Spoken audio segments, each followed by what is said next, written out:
Good afternoon and welcome to today's webinar, which will give you the opportunity to hear from and ask questions of some of our MAB alumni. To that end, if you have questions during the webinar, please enter them into the chat feature on Zoom. Alternately, you can tweet to @KSUMAB using the hashtag MABwebinar. We'll have some time at the end for questions as well. I'm Deborah Cole, and I serve as the program coordinator for the Master of Agribusiness program, as I've done since 2012.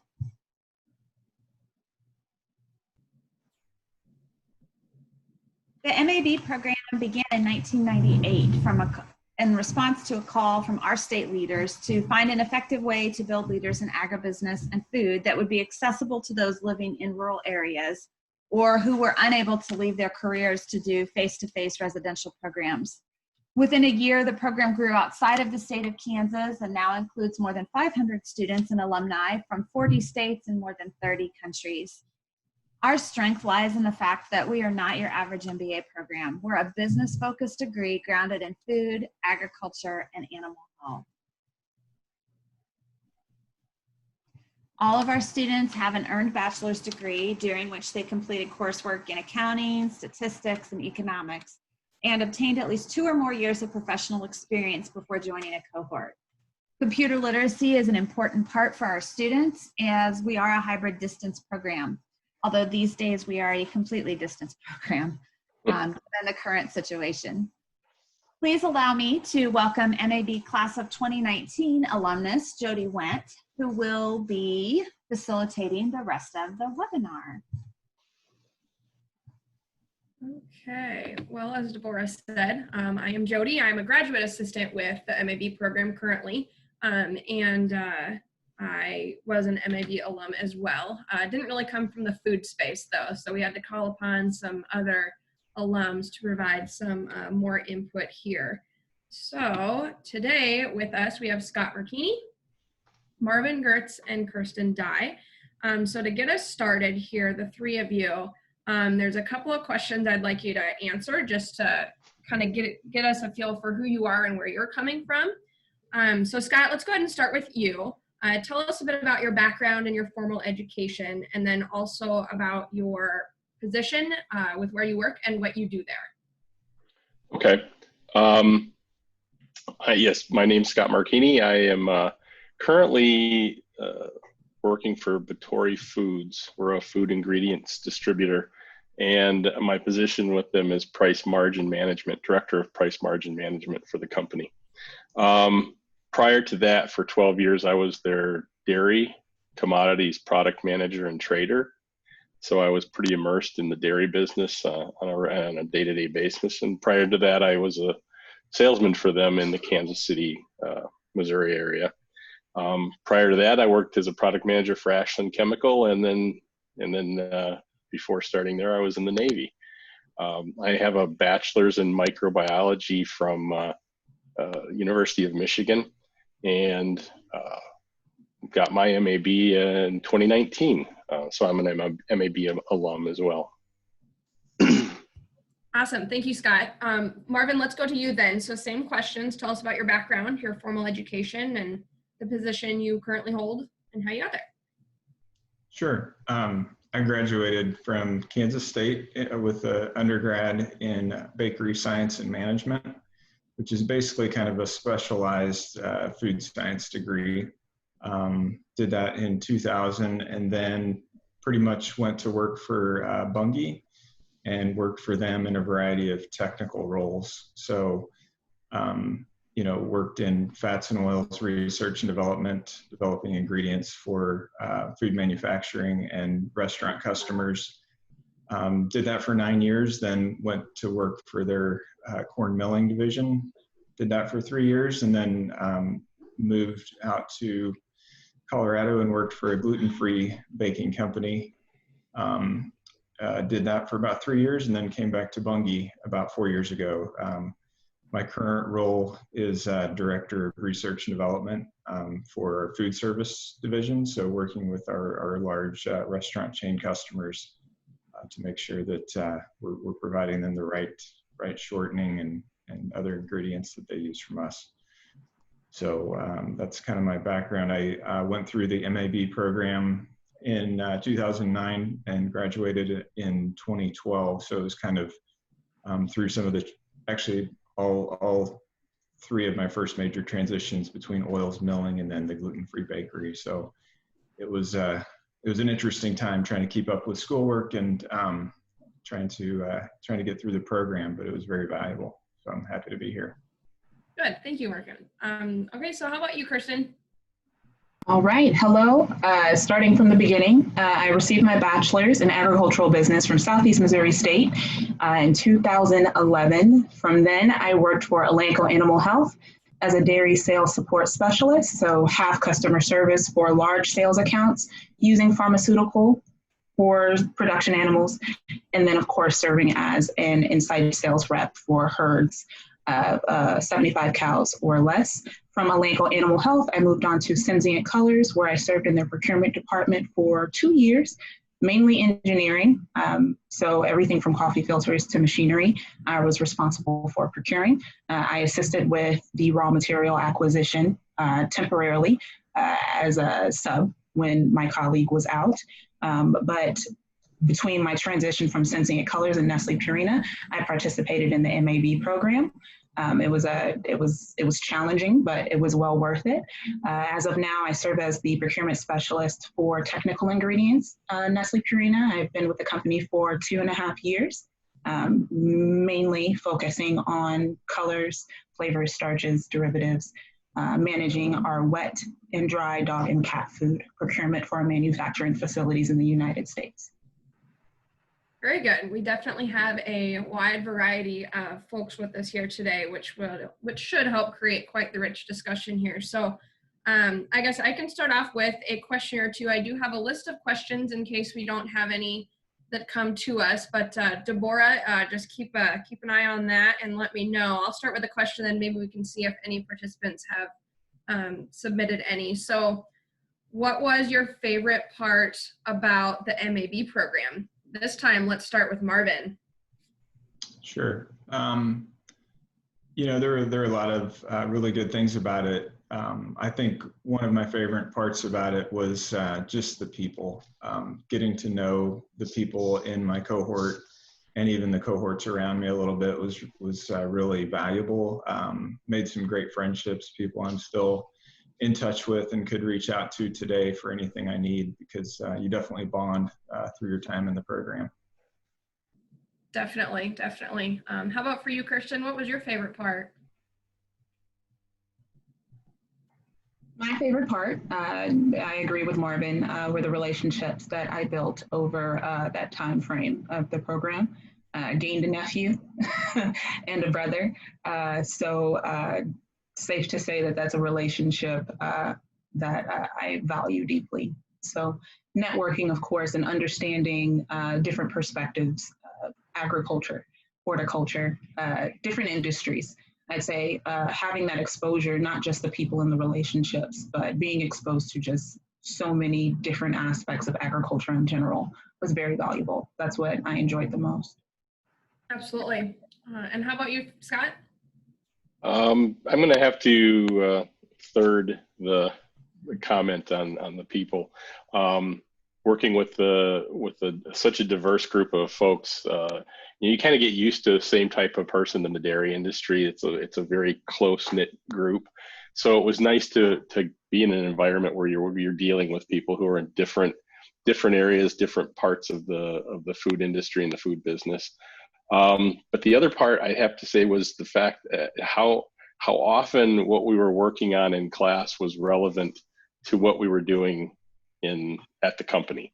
There were times, when we were going through the parts on tariffs and non-tariff trade barriers, as the exact same time our company's working on issues that we have with imports that we do from around the world, and the impacts it's having on revenue streams and things like that. It was just, that was one of the favorite parts that I had about the MAB, is how it just seemed so relevant every time we'd move from class to class. Very good, very good.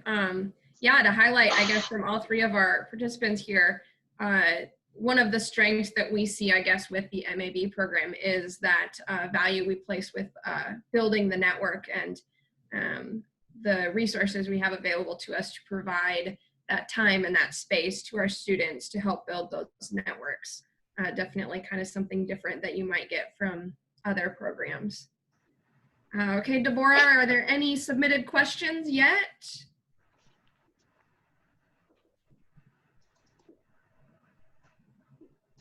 Not yet. I have some that I had sent in previously, but if you Okay. have some on your list, let's let you work through those and then I can hit mine. Sure, sounds good. Okay, so how has the MAB program impacted your career? So for example, has it led to maybe a career move, a promotion, or anything like that? Let's start with you, Kirsten.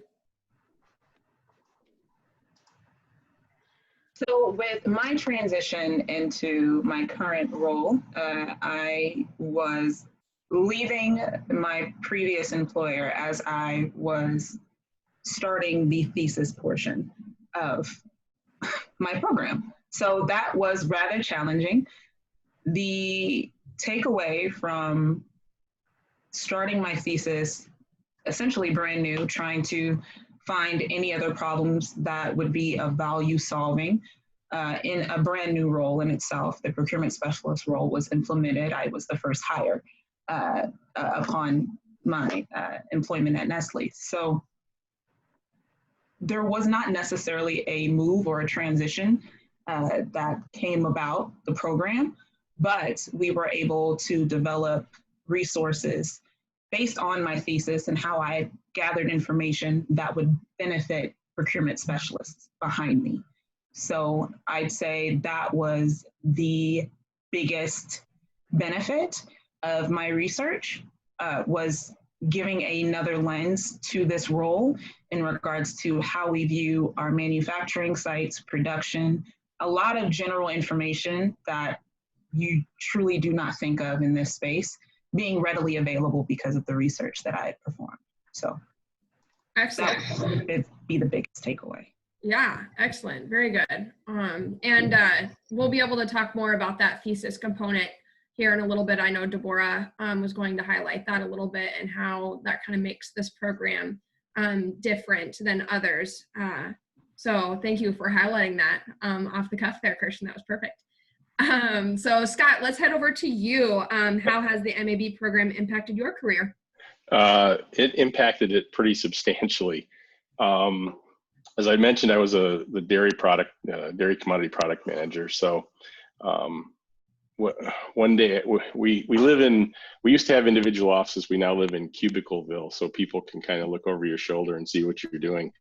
And I was working, essentially I was using regression analysis on our dairy price cost information databases that we have I'm trying to develop margin guidance for my product line for the sales reps based on the data that we have. I mean, years and years of data. And my boss at the time, who great guy, very good sales kind of guy, not versed on this type of stuff, looks over my shoulder and says, "What are you doing?" So I explained it to him. We have a new executive vice president that was in and who has experience in this type of stuff, the analytics. Tim shows him this, what I'm doing, and 4 days later, I'm reporting to Vince. So, and starting up, essentially being offered to start up the position of price margin manager and also fledgling business analytics for Batory, because we've never really had done that kind of data work before. And so it can be traced, this whole career change and change within the company can be traced right directly back to the MAB. And I also would say, be careful who's looking over your shoulder, because it actually, may change things considerably in your life. So, but that was the big impact for me for my career. For sure. Excellent stuff. Yeah, and the just for, I guess, the rest of the audience, the regression analysis is a component of one of the classes that you will take while in the MAB program. So everybody will get exposed to that kind of use of analytics. Okay, how about for you, Marvin? How has the MAB program impacted your career? Yeah, I think, one of the things that it did teach me a lot of skills, like Scott said, and Kirsten, the comment about the thesis, I was able to do one that was really relevant to a problem that we had at our company. And I would just say, what it's done for me is it's changed my way of thinking. As I'd said it in my intro, my background is technical. So, developing new products, not necessarily business focused, but obviously the MAB program has taught me a lot of those skills that I didn't have before. And I think it's opened up several new opportunities, to work on different projects and to approach things differently. The linear regression is a good skill. I think Solver basically kind of uses linear regressions to optimize things. I actually use that Solver feature in Excel quite a lot, and that's a skill that I learned through the MAB program. And the other thing that I think is kind of intangible, but that the MAB program did, is that it showed, my bosses just, that, hey, I want to continue to grow and develop. And whether or not it was related, it did happen around some of the transitions in my career where, I moved from one division of the company to another, and then on to a new company for a period of time. So I think it shows a desire to grow in your career, and it also gives you some skills to allow you to do that. So it's been really helpful for me. Absolutely. Thank you, Marvin. So Marvin highlighted another component that would be in yet another course that you'll take during the MAB program. So between our 3 individuals, we actually had 3 components highlighted, which might separate us from other programs. So that's awesome. This is excellent. Okay, one of the questions I had before going into the program was about balance. So to the 3 of you, do you have any insights on how to manage the online classes portion while also working full time? And then obviously there's those couple of weeks out of the year that that we asked you to come to campus and kind of delve into the studies and networking and things like that. So how do you find that balance, or do you have any insights on how that should work? Scott, let's start with you. For me, it was having been out of the academia world for quite some time, just kind of getting back into the swing of things of doing classwork. But what I found is without, it was no alternative. I had to be prepared to start to work late into the evenings, because the job was a 7:30 to 5:30 type thing. And then, fortunately for me, my kids were older. So not that I want to sound like I was neglecting them. I didn't have to spend, I wasn't giving them baths and things like that at night. So I could focus on schoolwork into the evenings. For me, travel was pretty substantial for as a product manager. I was on a plane a lot. So the thing that I had to figure out is how to not only bring business information with me, but how to pack in classroom stuff, because I could be gone for a week at a time. So I did a lot of work in hotels. So I guess I had, I said you could be prepared to carry 2 computers, because I did keep the business one separate. Once you get into the routine of that, it becomes almost second nature to you. So that was my issue. Sure. No, that makes sense. How about for you, Marvin? Yeah, I'd echo a lot of what Scott says. I had a family, a younger family at the time, going through the program, and it does pose some challenges for balance. Actually, I did travel quite a bit in the role that I had at the time as well, and I found that to be an advantage, because I was away from home anyways, and so in the evenings I was free to focus as much time as I needed to on classwork. And the way that the program is set up, where you kind of watch the classroom sessions when you're off campus at your own pace, to some extent was helpful. So yeah, I think it is a challenge. It's something to definitely go into understanding that it does take a fairly significant amount of time, and make sure that your family is aligned with that and expecting it. The other thing I'd say about it is just, make sure that you don't fall behind, and that when you get to the thesis portion at the end, that you are, that you just kind of force yourself to do it, because there's not a deadline necessarily, not a hard and fast deadline. So if you can wrap that up relatively quickly, you'll feel better. You won't have it hanging over your head. Sure. Yeah, that makes sense. And finally, Kirsten, what are your insights on that? So coming from someone who has adult ADHD, as well as someone who had recently acquired 2 stepchildren during that time frame, prioritization, to-do lists, scheduling was very important for me in order to stay on task. So the best advice that I can give is to structure yourself around those first 3 months. I know the beginning of the program was very heavy in regards to scheduled courses with your professors, lectures. Set aside time and devote that purely to that. Now, that's easier said than done, of course, when you have children, when your work schedule is not the typical 9 to 5. If you do not have assistance, childcare, all of those things come into play. But the greatest benefit for me was structuring my day around timing it out and making sure that even if I had to work a longer day at the office, or if there was an event that I had to attend that night, adhering to a schedule benefited me greatly. And not just following the same structure as the first 3 months. And for those of you that do not know, the first 3 months of the program are full of information and full of forums, full of lectures, everything. It can seem to not die down. That's not the right word, but it will be different after those first 3 months. I had to adhere to that very schedule that I had adhered to 3 months prior to stick to my coursework and make sure that I meet the deadlines.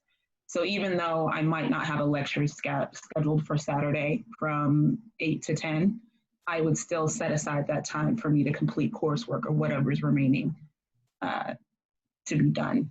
So Absolutely. that's my biggest. Yeah, absolutely. Well, and as we can all see, this is just 3 examples of people that have done it, and it's doable. So yes, it's just always looking for those tips and tricks for people that have gone through it to help make our next level of students successful. So thank you for those insights. Okay, Jody, I have a question that ties in kind of with what Kirsten was saying last. So yeah, the question is, I've heard that the first campus session is tough. How did you get through? Yeah, Kirsten, you want to start us off? Yes.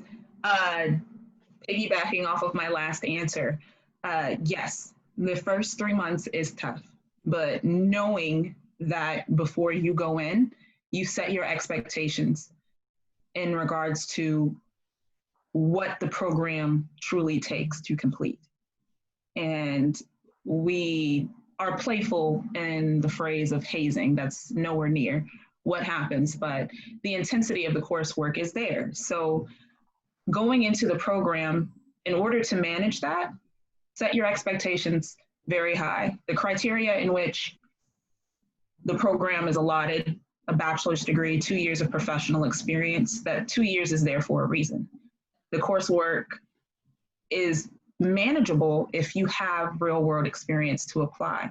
So even though it's tough, meeting that criteria in the beginning is very, very helpful. So with the first 3 months, like I previously stated, structure your days, align with your family members or those that you are very close to, that this is the expectation of the program and this is how I need to move forward in order to be successful.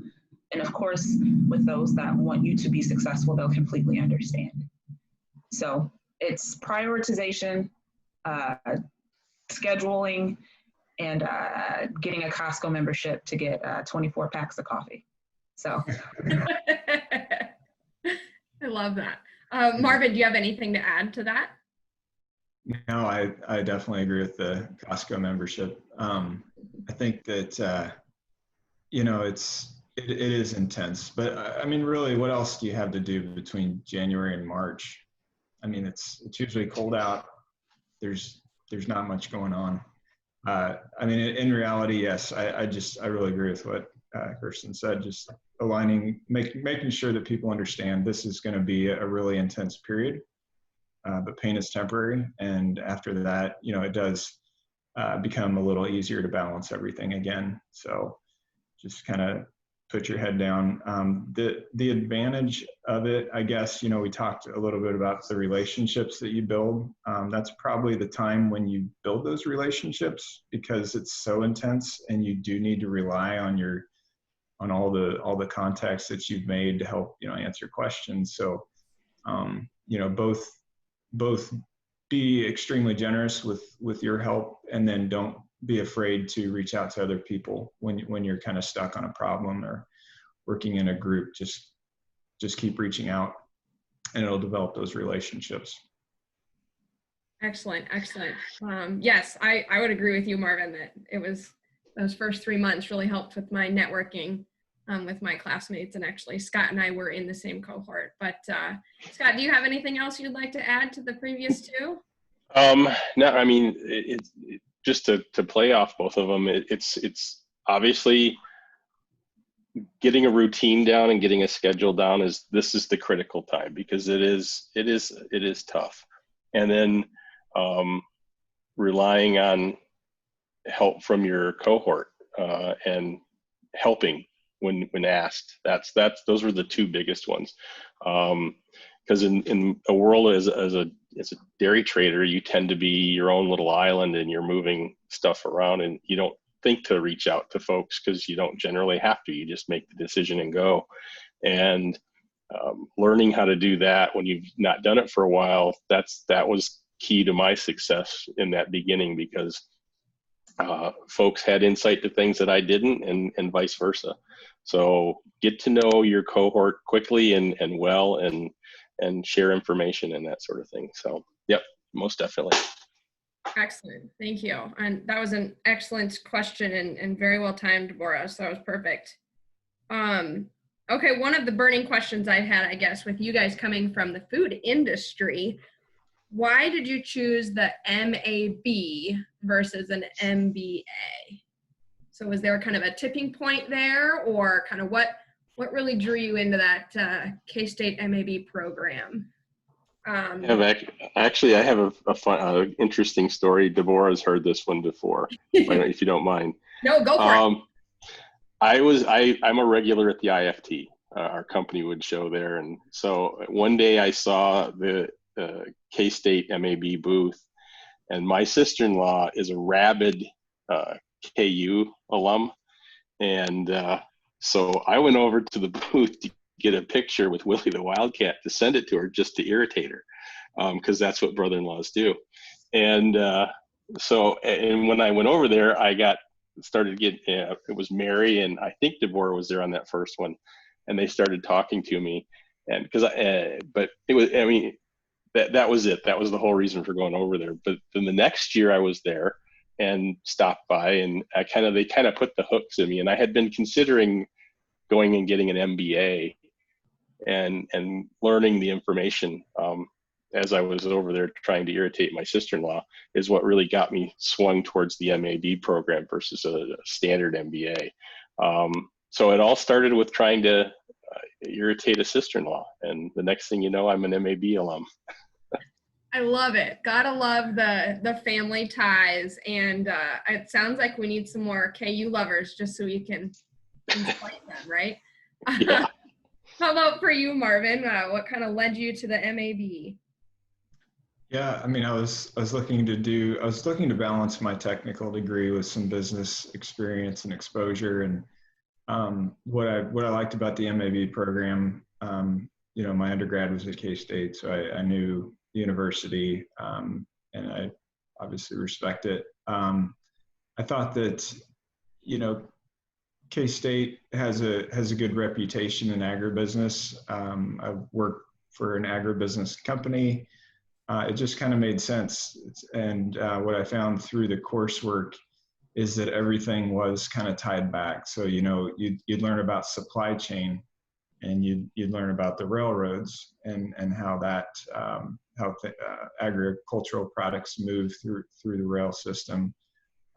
Everything was just kind of tied back to ag, which was really helpful. Plus, when you're making your network of friends through the school, they're all in the same industry, so it's just very relevant.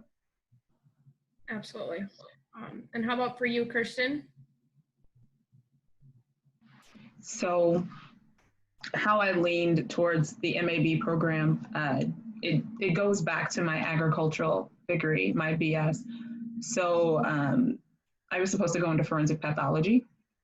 Very specific, I know. Being raised on City Confidential and forensic files, that was supposed to be my chosen career path. But in high school, I had studied sickle cell anemia and the cognitive effects it has on children. And I had been working with my mentor for 3 years. And over dinner one Sunday with his family as well as mine, he said, you should consider agriculture. It's very diverse. There's so many different components that aren't readily not available, but they're not common to certain aspects, especially minorities. So being an African-American woman, that drew me in. Went to Southeast Missouri State, fell in love with the staff, did a crash course in regards to what agriculture was, because I do not have a background at all, did not grow up on a farm or anything like that. So I loved it. I loved everything it encompassed. So in regards to the MAB program, I wanted to continue my education and have that center around agriculture.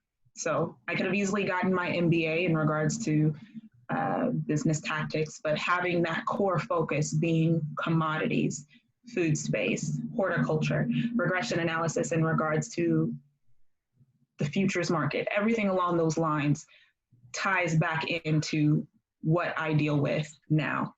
So I wanted a degree that I could directly tie back to my agricultural foundation, and of course, grow, develop, and enhance my skill set. Yeah, absolutely. Absolutely. I guess I had one final question, and then Deborah can take it away with her list if she has some additional ones. The really tell true question that you probably always get with things is, what do you wish you would have known about the program before you started? Kirsten, let's start with you. What I wish I would have known before the program was how cheap Airbnbs are compared to hotels. No, that's not really my answer, I swear. What I wish I would have known before the program started. I know I'm throwing you guys on the spot. No worries, no worries. Understanding that the criteria, of course, to enter the program, statistics, accounting, the financial side, I would have loved to have a better foundation in regards to computer literacy, because I know that was one of the criteria in order to enter the program. But preparing myself to delve deep into that introduction course of what would be required to run the coursework and the tools.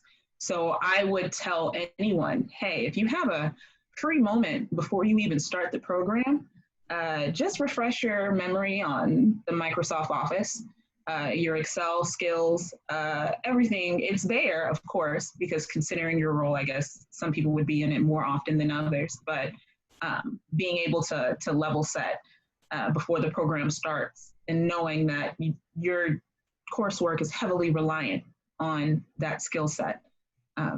I felt as if that would have been wonderful to know, but we were caught right up to speed during the first 3 months. And then, of course, throughout the program with the networking that's already in place because of your cohort, it was very easy to call someone saying, hey, I don't understand what's going on with my Excel formula, and I'm trying to get solve it or solve, and it's not solving. Being in that space in which relying on your cohort members helps out was wonderful. So from that perspective, beefing up your computer literacy for me would be what I wish I knew before I started. Sure. Okay, how about for you, Scott? What do you wish you would have known? Well, I have to echo the Microsoft computer literacy, primarily Excel, because in the position I was in, I usually took the data and handed it to somebody and said, "Here, do this." So I didn't have to do that a lot. So getting up to speed on that one. But I think for me, I had been out of the academic world, quite honestly, for 25 years out of school. And so I guess you could say I was probably one of your more seasoned students. And so if I had back then, I should have probably asked more questions on, someone who's been out of it that long. What should I be prepared for? What should I, what should I look at for, look at that others may not? Just kind of talk things through. For our cohort, had the benefit of Dr. Williams, who kind of talked me off the cliff a couple of times, where he taught the computer tools for agribusiness. And so oftentimes we would talk after class and he'd kind of get me on a certain direction. So that was good. But I would have probably asked more questions of, what to expect for someone who's been out of the school world for a long time. Sure. And finally, Marvin, what would be your tips? Yeah, I think just we've said it, but the intensity of the program, especially that January through March, I think everybody prepped me pretty well, but it's kind of like it becomes more real when you're in it. And the other thing, and this came later in the program at the end, of course, the thesis. They say, don't delay and just kind of try to get it done, and life might intervene and all that. But I'd just echo that, like, just keep that in mind.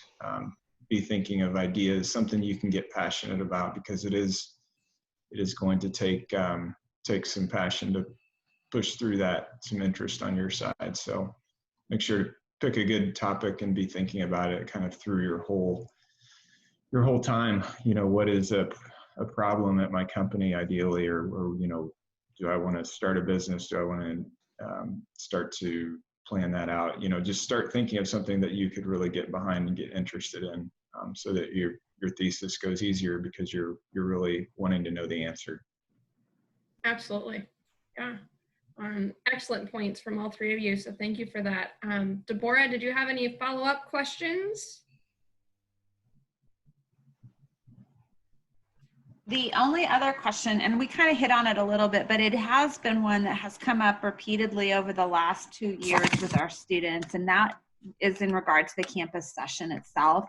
And the question is, did you have to convince your company to let you have time away for the campus session? And if so, how did you do that?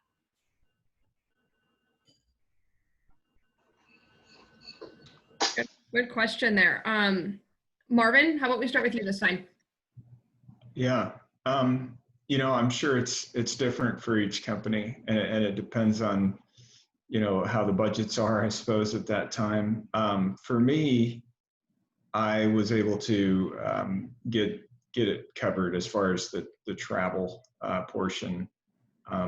Each company is going to have, again, differences, and so it really depends on your unique situation. But basically, we had at the time a requirement to do some some sort of a short course or some sort of a learning objective for the year. And so I just made this mine.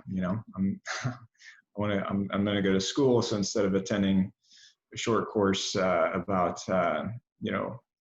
emulsifiers, or I suppose commodity trading for those of you in more the business side or whatever, just say this year I want my learning to be the Masters in Agribusiness program, and see if they'll at least sponsor the trip. And then each company is going to have a different view on sponsoring education. Mine covered a good portion of it, so that was really helpful. But it ended up helping quite a bit with the cost, with the travel part that they paid for, and the help with the reimbursement for tuition. Sure. How about for you, Christian? What did that situation look like? So India में कुछ future नहीं है। I'm India में sorry. Future कुछ नहीं है। Okay, sorry. No, you're okay. No worries. So from my perspective, to piggyback off of Marvin, every company is different. My previous employer had a very unique program in regards to reimbursement. They had either given me the option to use a portion of my paid time off, or I could go those 2 sessions unpaid. So in summary, the first week and the second week of my first year and the first week and the second week of my second year in MAB, I chose to go without pay during those sessions because they were not offering to compensate for room and board, food, or anything along those lines. They did see the benefit in regards to me enhancing my career and gaining a higher education, but they chose not to support that portion of it. So to me, it means a lot more because of what I had sacrificed just to go to class in regards to the program.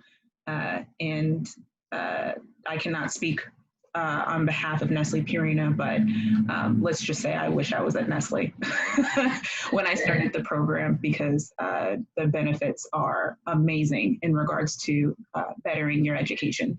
So knowing that, it was not easy. A lot of switching around finances to make sure that I was covered. Hence the comment earlier, Airbnbs are a lot less expensive than hotels.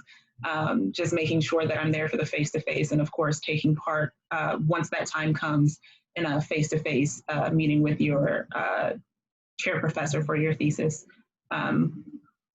I'd say that was my journey through the program and how I managed the portion. But of course, every company is different. It's not speaking negatively of one employer versus another. It's just be prepared to have those conversations, because once I had explained the length of the program, what was required, that was still my only option in regards to maintaining my role at my previous employer. So I took it and I don't regret it. Makes sense. Very good. Yeah. And Scott, do you have anything else to add to those? No, other than, I mean, to me, that's what sets MAB apart, is the face-to-face time, those 2 weeks a year. My company simply treated it as a sabbatical. So I got paid. I could take the time off. And that also included time if I needed to come back and work with my major professor. I mean, I have a son who's going to be a sophomore he's going to be a junior at K-State. So I could kind of see him at the same time, but I spent a lot of time at the Waters Hall working on my thesis. And if I told the company I needed 3 days or whatever, they had no problem. So I guess every company is different is true, because Batory was really good about allowing me time to do that. Now, we all worked remotely. We had the ability to do that, so it wasn't like I was disconnected, but certainly during those structured 2 weeks a year, it was pretty well known that Scott was off the grid, focused on this, and I got 100% support from the company on it. So that I could see where it'd be a sticking point, but for some, but it was pretty good for me. Awesome. Awesome. Very good. Thank you for sharing that. Deborah, do you have another question?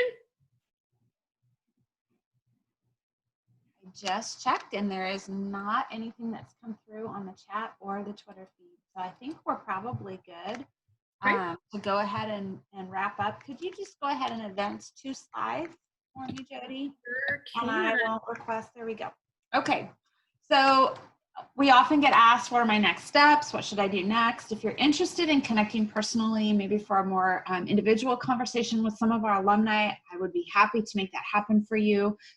Just let me know. I think all 3 of these individuals can attest that I've sent prospective students their way just to get more perspective on the program, especially since they all 3 sit in kind of a unique spot in the field. So that would be one step you could take next. And then another step you could take, Jody, if you want to advance the slide. Yep. Would be to set up an advising appointment with me. This summer, we did go ahead and launch off of our main webpage, www.mab.ksu.edu. And I'll have that address up here in just a moment. You can go ahead and there's a link there to click on, and it brings up a calendar with my availability, and you can go ahead and reserve an advising time. And I'll just do a lot of listening, asking you questions about what drew you to the MAB program, what your interest is, and where you'd like to end up when you're done. And then I can provide answers to whatever questions you have about the program. So that would be another opportunity. And then finally, we are accepting applications for our cohort that launches in January. We have a few days left that we can consider applications for our August cohort, which is our animal health cohort. So if you sit in that sector, there is still time to participate in that one. We have taken the August session, the campus session for August, all online this year. We've added a few things in that I think will help pull that cohort together. But if you are someone who is having a difficult time getting that time away from your company, that this August might be a good opportunity for you to go ahead and start the program. So next slide, Jody. So again, we do have our cohort in Olathe that starts in August, and then we do have another cohort that launches in January that technically is supposed to meet in Manhattan, Kansas at our K-State campus there. Technically, the deadline for application for that one is October 15th, but as long as we're in an advising conversation, we can extend that deadline out for you a little bit. I have included to the right of the screen a little bit of information about tuition. This is one of the questions that we get asked a lot, and we have the flexibility and the ability to be very upfront with you about our price and the pricing model. We are, if you will compare our tuition and where we sit, we know that we are priced well under the majority of MBA programs in the United States and abroad. And we also know that you could also go find an off-the-shelf MBA program that you could do for as little as $12,000 to $13,000. So we know we kind of sit in the middle. Our perspective is you're going to get a lot more value out of the MAB than you would off of any one-year off-the-shelf MBA program. But we also want to keep our tuition within accessible range for a lot of our producers. But whether that be heritage crops, you know, our soy, our wheat, our corn, or if you're in a specialty crop area like almonds or citrus, if you are a producer, we want to make sure that we've kept our tuition at a place where you can handle that on your own, since you don't have a corporation or a company that you're working with to foot the bill for that. So that's kind of why we sit where we do. And I'm happy to be able to share that. Go ahead, Jody. If you're interested in starting in August, you'll see we have the campus session that's denoted there, and then the courses that you'll begin with. Another campus session that we're hoping to have face-to-face in October, and then the rest of the year you will take courses all online. This schedule looks very similar for January. The only difference is obviously you'd be on campus. You can go ahead and flip, Jody. The only difference is you'll be on campus in theory with us at K-State in Manhattan for January and a week in March. And then the same thing happens in year 2 as well. So if you'd like more information, please feel free to reach out. You can get me that's our general MAB email there, and there's the web address again. That is our number for the office, and it's currently routed to my cell phone, so you can get me anytime you have a question, and I'll be happy to visit with you. Let me just take a minute and thank our guest participants, our speakers, our alumni today. I am thankful to have a relationship with each one of you, both, and to have been part of your MAB journey at varying stages for each of you. It is one of the best parts of my job. So thanks for being willing to give back and help us build the future of the MAB program. Thank you. Yes. So with that, I'm going to go ahead and end the recording, and we will thank everyone again for being with us.